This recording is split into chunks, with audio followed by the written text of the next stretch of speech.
Ini adalah makanan laut terlezat. Koki dengan hati-hati menggunakan pisaunya. Tapi ia tertegun. Ia menemukan sebuah koin perak dalam perut ikan. Koki takut tamunya kecewa. Tapi tamunya justru percaya itu tanda keberuntungan. Ia segera membelinya. Ia memiliki rencana besar. Dan pada hari istimewa si pria, ia menunjukkan kotak kecil itu ke pacarnya. Saat membukanya, wajah wanita itu langsung pucat. Singkirkan itu. Wanita itu pergi ke toilet. Hal-hal aneh terjadi. Seorang pria tua datang ke restoran. Ia langsung menembak. Pelayan itu tewas seketika. Juga pria itu. Orang tua itu mengobrak-abrik tubuhnya. Dia datang mencari koin perak. Wanita itu bersembunyi dan tidak berani bersuara.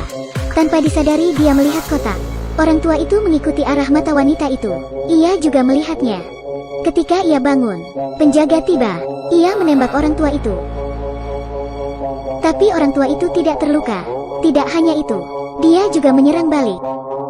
Buk buk buk, ia menghajar penjaga. Terus-menerus, penjaga melepas kalung orang tua itu.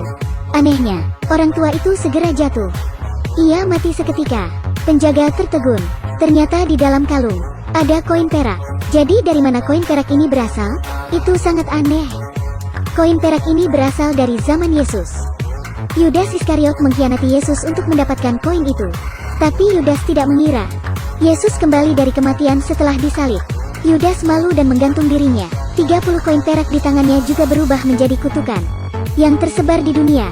Setiap ada koin perak, selalu ada bencana yang datang. Di suatu daerah, seekor sapi melahirkan bayi manusia. Wanita ini baru saja kehilangan tunangannya. Ia juga satu-satunya dokter hewan di sana. Ia membantu sapi itu. Dan saat mengeluarkannya, semua orang tertegun. Yang keluar bayi manusia. Wali kota segera mengetahuinya.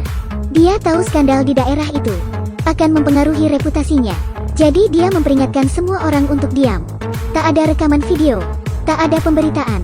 Tetapi harus ada tempat untuk bayi itu. Mereka menemui pendeta lokal. Wajahnya sangat lusuh. Ia bahkan tak seperti pendeta saat membuka pintu.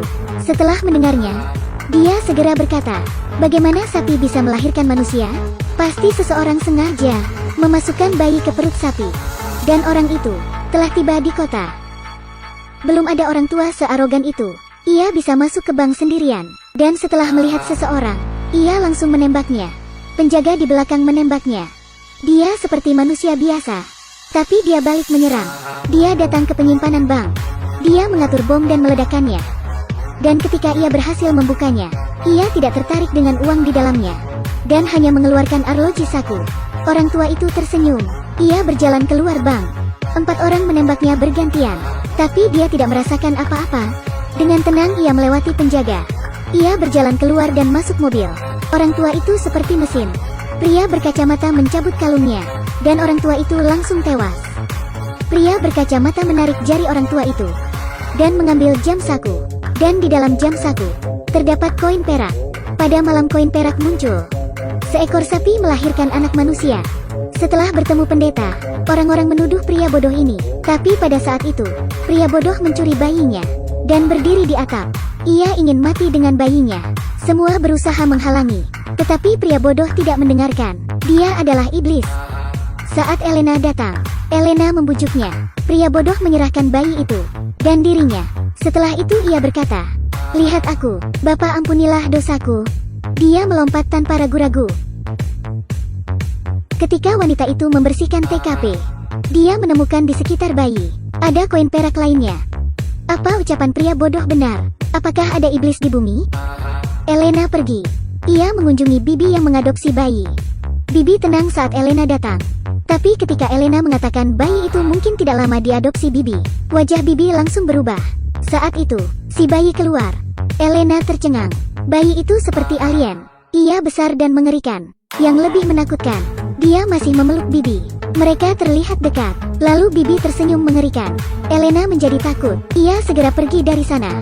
Tapi setelah dia pergi, Bibi berubah menjadi jahat. Suaminya benar-benar heran. Bahkan ia membunuh suaminya.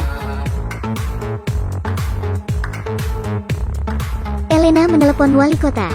Ia berencana membawa bayi itu ke rumah sakit untuk menerima pengobatan. Tapi saat mereka tiba di rumah Bibi, keduanya terpaku. Mereka memecahkan kaca dan mereka melihat Ada jaring laba-laba di sana. Ini sangat aneh. Keduanya mengikuti ke pusat jaring. Ada sesuatu tergantung di dalamnya. Si pria merobek jaring itu. Ternyata itu manusia. Keduanya tidak berani bersuara. Mereka berusaha menemukan Bibi dan ingin membawa bayinya. Tapi Bibi begitu tenang. Anak ini adalah milikku. Tidak ada yang bisa membawanya. Bibi segera menusuk bahu si pria dan menendang Elena. Ketika Bibi akan membunuh mereka, pendeta dan penduduk tiba. Dia melihat Bibi dipengaruhi bayi itu. Bibi tiba-tiba menjadi ganas. Ia menghajar pendeta. Di masa lalu, pendeta juga menangani kasus koin perak. Hingga seseorang terbunuh. Penduduk mencoba menembak Bibi. Bibi langsung terjatuh. Mereka membawa Bibi ke ambulans dengan si pria. Tapi saat itu, Bibi tiba-tiba bangun. Tanpa berekspresi, dia mengeluarkan boneka dan mengatakan sesuatu. Anehnya, muncul raksasa berkaki 8 di jalan. Ia memukul ambulans dengan satu tangan. Ambulans seperti begitu ringan. Pintu belakang terbuka dan Bibi di dalam mobil. Dia tersenyum aneh. Selamat tinggal. Anakku datang menyelamatkanku.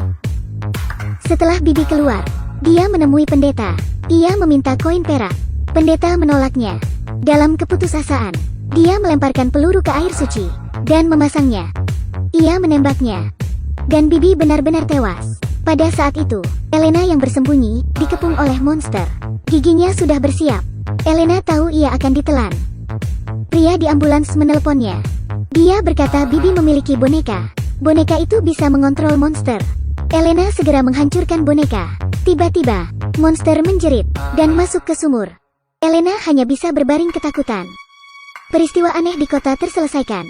Tapi koin perak misterius ini seperti memiliki kekuatan mengerikan. Coba bayangkan, jika 30 koin terkumpul. Seperti apa hasilnya? Ini adalah drama Spanyol 30 Monedas. Sebuah teror dari sejarah masa lampau.